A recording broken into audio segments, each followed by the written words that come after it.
Hello, this is Brandy. Hey, this is your man Dave. Welcome to our 5th episode of Relationships and Family Matters. And Dave, Yes. I have a question.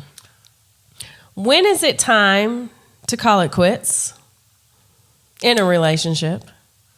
That is a very interesting question. When should you call it quits? I guess when you see several red flags that are very detrimental going forward, like excessive lying, someone being very dishonest. I think those are very red flags that you probably need to take a look at and reevaluate the relationship. What do you think? Okay, so you're saying red flags are these when you're dating? Let's focus on dating first. So Okay. look for red flags when you're dating, things that don't seem right, things that you don't think you can live with long term, dishonesty. What was the other? I'm sorry. I think being dishonest is definitely a red flag. Someone that's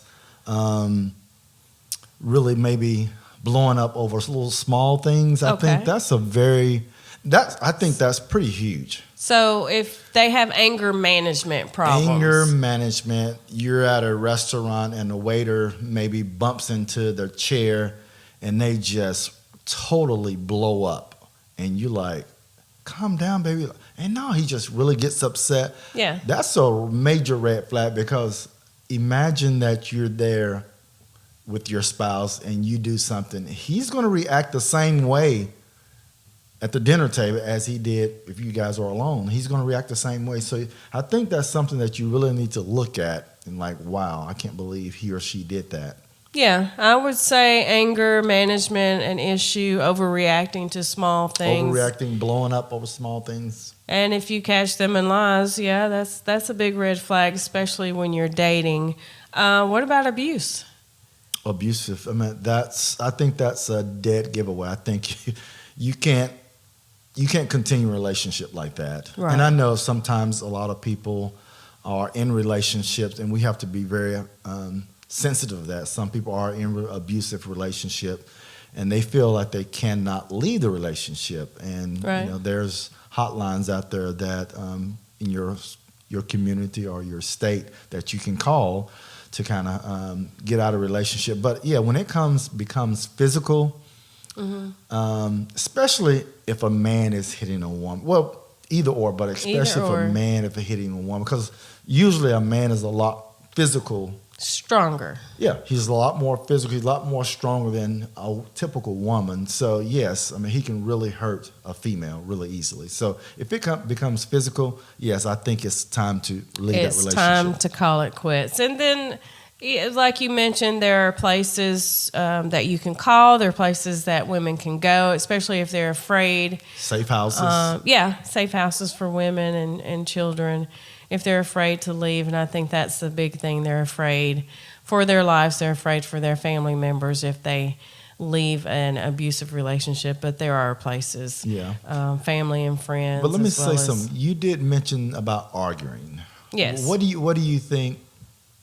What's your stance on a couple really arguing a lot? Okay, well, since we're talking about dating and a couple's arguing a lot. Well, I think married too. Okay, well, we could talk about marriage too and arguing. But yes, but I want to focus on dating right now. If they're dating and they're arguing a lot, maybe that's a red flag and a sign that they don't need to continue in the relationship, especially if this is an unhealthy type of arguing. Some arguing is okay because you're not going to agree on everything, but if it gets to be physical and it's just really frequent arguments. Let's define a lot. I think that's a lot of arguments.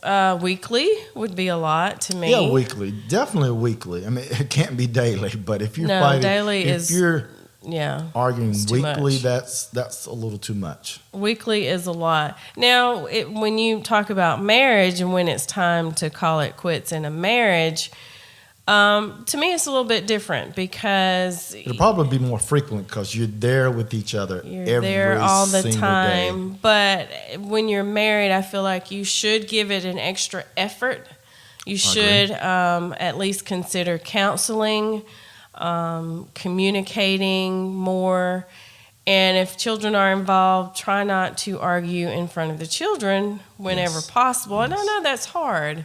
It is. Sometimes I think about it that. depends on where you are. When the kids are small, you can't just walk away from them and have an argument. No. It's not necessarily, I don't feel like it's healthy to have a lot of arguments in front of them because it's going to upset them as well. Yeah. But sometimes you need to step away. You can't always do that when you have a 2-year-old. Yeah, and sometimes you don't want your kids to remember mom and dad arguing all the time. That's what you don't want. You don't want them but to I think be there's scarred. some, in relationship, there are some healthy arguments. I think sometimes... discussions. Yeah, discussions. Okay, we'll say that. I think there are some healthy aspects to a good argument, per se, quote unquote, good arguments to kind of get some things out. Well, I think the key is not to hit below the belt, not to go to that place that you know is going to be hurtful to the other person. You can't stay in a relationship, or I should say, a relationship is not going to do well if people hit below the belt. Yes, I it's totally not going agree to do with well. that. There's definitely going to be an issue, and counseling might be necessary. Yeah, I think when you start to hit below the belt and try to verbally verbally hit below the belt, try to uppercut them with a sucker punch or something like that.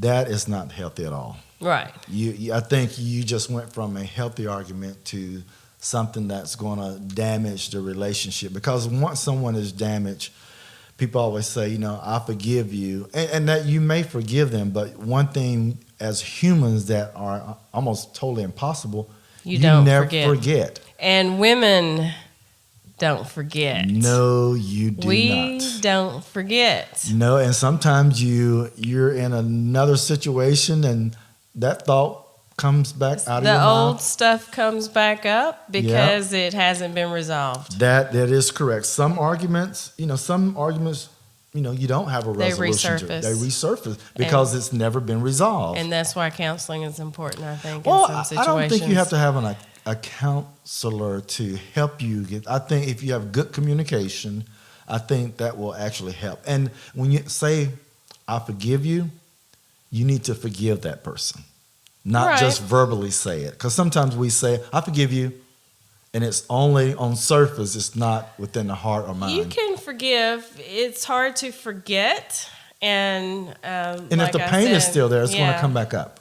You have to feel like the issue, like you said, is resolved. Like the person that hurt or offended the other person has apologized, and the other person feel satisfied with that apology before they can move on. Yeah, and let's go back with, having it's a conflict, but you want to have some resolution behind that conflict. Yes, you need resolution. And that resolution is not necessarily verbal. It has to be action behind that. Yes. Yes. Because if you just say, oh, I'm sorry. I'm sorry. And then you just go on and then you do it again and then you say, I'm sorry.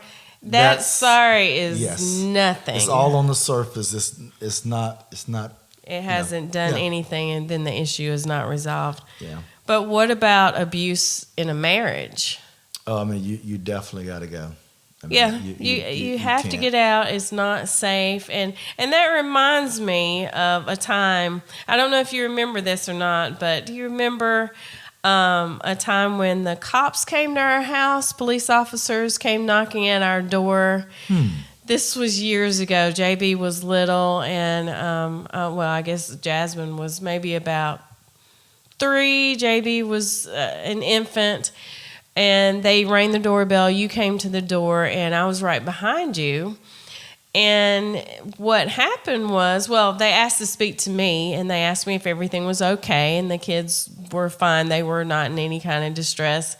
But they had received a call, And evidently one of our neighbors had called Yes, I the remember police, and Had the the wrong police came to our house instead of maybe a number was transposed in the address. They came to our house, and they were checking to see if I was okay, the kids were okay. And what had happened was the neighbor across the street had called the police. The wife had. Something was going on. We don't know what was going on in their house, but the police came in. They wanted to speak to me, and they wanted to, I guess, see the kids. And we were okay, so they went on to check on the neighbors. So, yeah, when abuse happens, Yes. then sometimes the police gets called, and they have to come out and they have to investigate. Yeah, domestic violence is really rampant in our society. And that can be a really scary thing. But you know what? What's really going on that bothers me, and I see all the time on Dateline and Prime Time in 2020, where the spouses kill their spouses. I mean, the husband... Yeah, that's kind of crazy. The husband turns up dead, and the wife did it, and the wife turns up missing, and the husband did it. It's like, why do they keep doing this to each other? DNA proves that they've done something. I mean, that's not always the case. No, it's not. But you have to realize that when you love someone, I mean, that love is very close to hate. It's a thin line. Have you heard thin line between love and hate? It is a thin line between love and hate. It's a song, it's a movie, but so you have to be very careful. Someone can love you to death. To death. Yeah, literally. To death. And they say, hey, if I can't have you, nobody can have you. But and it's kind of crazy. It's very crazy. People have to be crazy to do the things that they're doing to each other. I totally agree. Because if the wife disappears, the husband is the prime suspect. Exactly. And I'm not saying he's always guilty. He hasn't always done it. But he's going to be looked at very closely. Yeah. I totally agree. So when I heard about recently this dentist had poisoned his wife, and I had the nerve to send her a text message and say, I didn't poison you again. No, I think he said, based on our history, I didn't poison you this time, or something like it was. Yeah, he had poisoned her before, but then he poisoned her a second time. That's crazy. And he had went on the computer and looked up how to or what poisons are not detectable in the bloodstream or after death or something. Yeah, it was ridiculous, but anyway. But yeah, we see that happen a lot on Dateline and all these news stations that you see the husband, kill the wife, or the wife kill the husband, and you see it a lot, and so that happens in relationships. But when it becomes physical, the first sign of that, you need to have an exit strategy. Then once he hits you, strike you one time, he's, oh baby, I'm sorry. You need the next day you need to have an exit strategy. You need to talk to someone, you need to seek counseling, and you need to have and also you can keep a journal of what's been going on, and I think that's very important. Very important. Yeah. Yeah. And I think another thing in relationship, kind of switching gears, unwilling to compromise in a relationship. Okay. Some people are stuck on their ways, and they don't want to compromise. They've been done it like this for how many years, or they don't like sharing or compromising, whatever. Give me an example when you say they're not willing to compromise. I guess you're not willing to go along with the good of the relationship. Mm-hmm. It's got to be your way or the highway. Oh, yeah. That makes for a bad relationship. So that's basically you not compromising. The dictator type. Yeah, dictator. Hey, where are you going? How long did it take you you left the mall at 10 o'clock? Oh, you should be home by... No, you don't want something like that. That's a tough one to be in. Because we talked about it early in our episodes about I think couples need their space. And if you want Me to have time. you want to get your nails done, hair done, Vegas, baby. Yes, yeah. I think the guys need. You want to hang out with the guys, play poker, go to the ball games with your guys, whatever, watch some football. Hey, I think that's cool. Yeah, I think that's cool. Me time is good time, even if it's just. It doesn't have to be a trip with the guys or the girls. I'd like to, on Saturday morning when everyone else is asleep, run to the mall or go and run errands, and that's me time to me. Yeah, if it's just running a few errands. Yeah, me time is basically doing something that you enjoy. Yep, I agree. Something you enjoy. But yeah, I think that's very time. important. But yeah, I think lack of trust, I think that's a big one. Excessive lying. Lack of trust is huge because of social media. Social media has made things so easy to be dishonest, to cheat. Is too easy now. Well, you see these guys and girls, sometimes they'll post whatever, I'm not married, da-da-da-da-da. Then the girls go to the Facebook page, see your wife and kids. It's so easy to get so much a lot of information on anybody, especially if your name is a little common, it may be a little bit harder. But if you have a unique name and you're on social media, they can look you up so quickly. It's because there are so many articles might have been out there. You switch jobs or whatever, or war. I mean, anything out there you can pull somebody up really quickly. Some people live their lives on social media. And, I mean, if you're a private person, you're not going to do that. But sometimes I feel like it's a security issue that maybe you shouldn't post when you're on vacation and when you're... Hey, we're at Disney. Come and rob me. Yeah, I don't know. I hope that people will think... And post when they get back. Yeah, I think it's okay for you to take all the videos and pictures while you're there. But I think once you get back, that's the time to post that information out to your family and friends. Yeah. Don't do it while you're there because people know that you're there, and But I've seen some people get busted because they have posted. Well, someone has posted a picture of them with someone they're not supposed to be with. That is crazy. In a relationship. But you know what? You don't always know who's posting a picture of you. You know that. You can be anywhere and someone can take a picture of you. You mentioned Disney. We're going to Disney soon, and there's crowds and crowds of people around, and everyone has their phone out. You could be out there with... you could be married and be out there with your girlfriend or your boyfriend, and someone take a picture of you. You don't know where that's going to show up. That looks like Dave. That's not Dave's wife. You can be anywhere. And then just, bam, you're busted.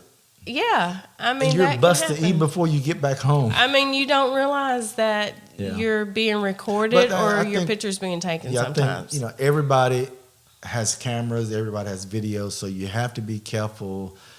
Even when you're, interviewing for a job or something like that, a lot of HR people, they go out on your profile to see how yes, we do. They go out there and check your profile, and they make a judgment call based on your photos and who you're hanging with. So you really have to be careful. And this is off topic, not really about relationships, but I have actually been told by a manager to not offer someone a job because they saw the person's profile. Oh, yeah. Or not profile, but saw their pictures on Facebook or some sort of social media. I want to say it was Facebook, but they were all ready to offer this person the job.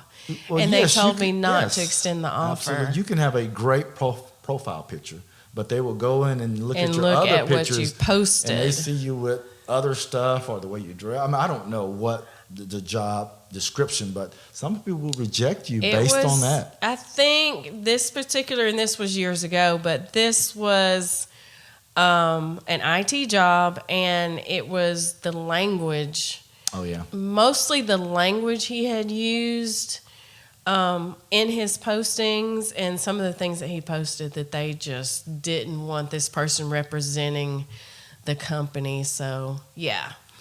But, yeah, social media can get you in trouble. If you're cheating, you're dishonest. Being dishonest. Get you in a lot of trouble. But, yes, so just lack watch of trust. what you do. Especially if you're posting some stuff on there, just lack of trust. I think that's going to get you in trouble.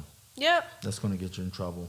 But like I said, I think red flags, a lot of people overlook red flags, which they always tell their person, oh, I can get past that, or I can deal with that. I think women are the worst about this. But you guys will get a man or date a guy and say, oh yeah, I could change him. We, for some reason, think that we can change a man.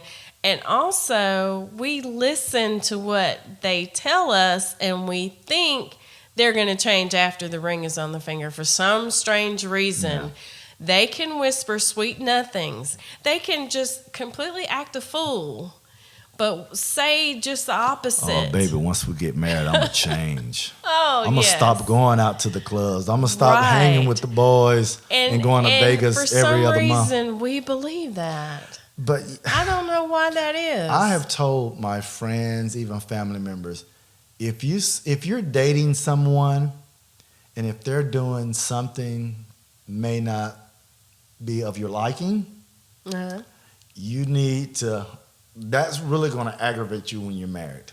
Oh yeah, it's going to be blown up out of proportion. Well, when you're dating, you're kind of on your best behavior. You're going to say, oh, baby, you want to go see the boys? Best behavior. Go out and hang with the boys. Oh, that's be fine.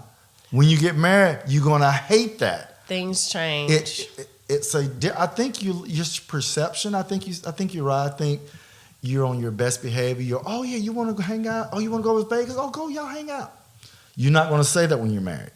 Right.